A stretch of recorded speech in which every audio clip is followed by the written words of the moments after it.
बिस्मिल्लाहिर्रहमानिर्रहीम। अस्सलाम वालेकुम स्टूडेंट्स, कैसे हैं आप सब? खैरियत से हैं? Welcome to our educational channel Mohammad Imran official.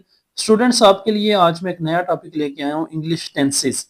ये हर क्लास के स्टूडेंट्स की ज़रूरत है और ये बहुत इंपॉर्टेंट है, क्योंकि जब बच्चों को इंग्लिश का पेपर आता है हर लेवल पे तो उन्हें ट्रांसलेशन में थोड़ा इशू आता है, उर्दू से इंग्लिश ट्रांसलेशन, क्योंकि उन्हें अंडरस्टैंडिंग नहीं होती टेंसेस की।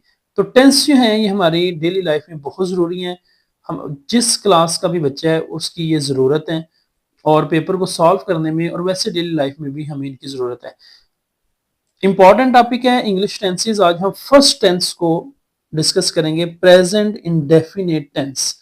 इसको उर्दू में कहते हैं फेल हाल मुतलक। सिंपल टेंस भी, सिंपल इसको प्रेजेंट सिंपल टेंस भी या सिंपल प्रेजेंट टेंस भी कहते हैं, प्रेजेंट डेफिनिट टेंस। सबसे पहले आपने ये देखना है कि जो आपको सबसे पहले ट्रांसलेशन करते हुए आपने ये देखना होता है कि जो फिक्रा आपको दिया हुआ है ये किस टेंस का है। तो प्रेजेंट इंडेफिनिट टेंस जो है इसकी उर्दू में पहचान ये है कि उर्दू फिक्रात के आखिर में ता है, ती है, ता हूं, ते हैं वगैरह आता है। मसलन हम रोजाना स्कूल जाते हैं, हम खाना खाते हैं, हम पढ़ते हैं, हम लिखते हैं, वट एवर आप सिंपल टेंस में लिखें तो ये इनकी उर्दू में पहचान है। ता है, ती है, ता हूं उर्दू फिक्रात के आखिर में आता है। ये इस्तेमाल कहाँ पे होते हैं? इस जमाना का इस्तेमाल हम ऐसे कामों का जिक्र करने के लिए करते हैं जो बाकायदगी से वकूफ पजीर हो रहे होते हैं या हमारी डेली रूटीन में वो काम शामिल होते हैं या किए जाते हैं।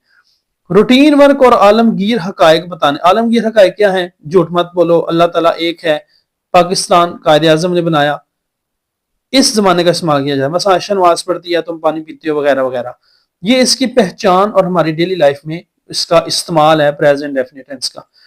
अब इसका स्ट्रक्चर कैसे? आपने अगर उर्दू का कोई फिक्रा आ गया है उसको आपने इंग्लिश में ट्रांसलेट करना है। प्रेजेंट इंडेफिनिट टेंस का फिक्रा आ गया है जिसकी ये पहचान है, उसको आपने ट्रांसलेट कैसे करना है इंग्लिश में? सबसे पहले आपने सब्जेक्ट को ट्रांसलेट करना है। जैसे आयशा नमाज पढ़ती है तो आयशा सब्जेक्ट है। उसके बाद फर्स्ट फॉर्म ऑफ वर्ब लगानी है, और अगर फर्स्ट फॉर्म ऑफ वर्ब के साथ एस या ई एस का इजाफा करना है, वो कैसे करना है ये मैं आपको आगे चल के बताता हूं।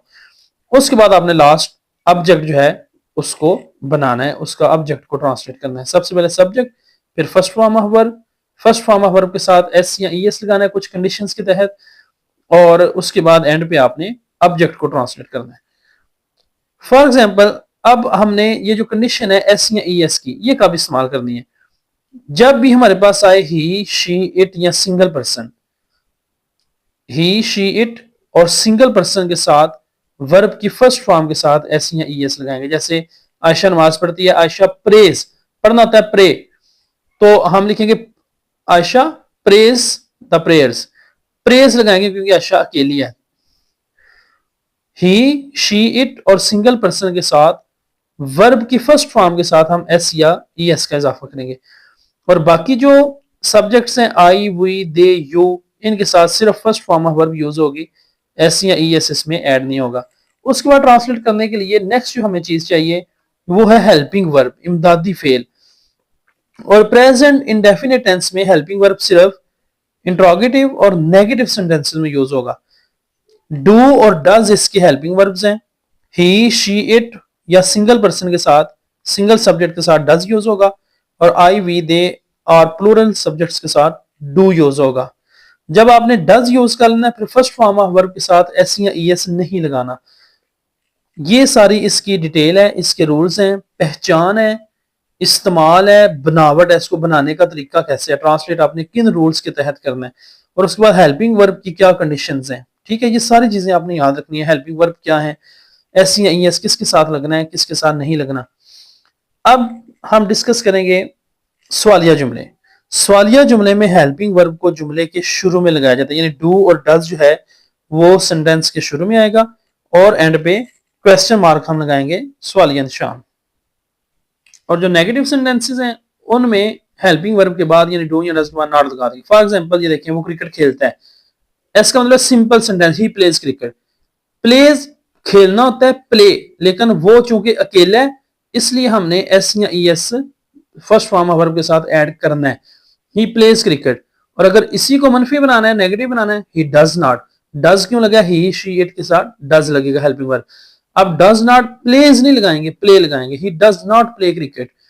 इसी तरह अगर आपने इसी फिक्रे को इंट्रोगेटिव करना है, सवालिया में करना है, तो डज को सेंटेंस के शुरू में लगा देना है, बाकी सारा उसी तरह डज ही प्ले क्रिकेट और एंड पे क्वेश्चन मार्क लगा देना है। लोग ईद की खुशियां मनाते हैं, the people enjoy on Eid. अब एंजॉय वर्ब है, इसके साथ एस क्यों नहीं लगाया, क्योंकि द पीपल लोग ज्यादा हैं, ज्यादा लोग, ओवरऑल ये प्लूरल है, सिंगुलर नहीं है। और अगर नेगेटिव बनाना है तो पीपल डू नॉट, अब डज नहीं आएगा क्योंकि डज आता है सिंगल पर्सन या ही शेड के साथ, तो पीपल चूंकि प्लूरल सब्जेक्ट है, people do not enjoy on Eid. और अगर इसी का इंट्रोगेटिव बनाना है तो डू को फिक्रे के शुरू में लगा देंगे, do the people enjoy on Eid. ये इसके रूल्स और इसको ट्रांसलेट करने का तरीका है।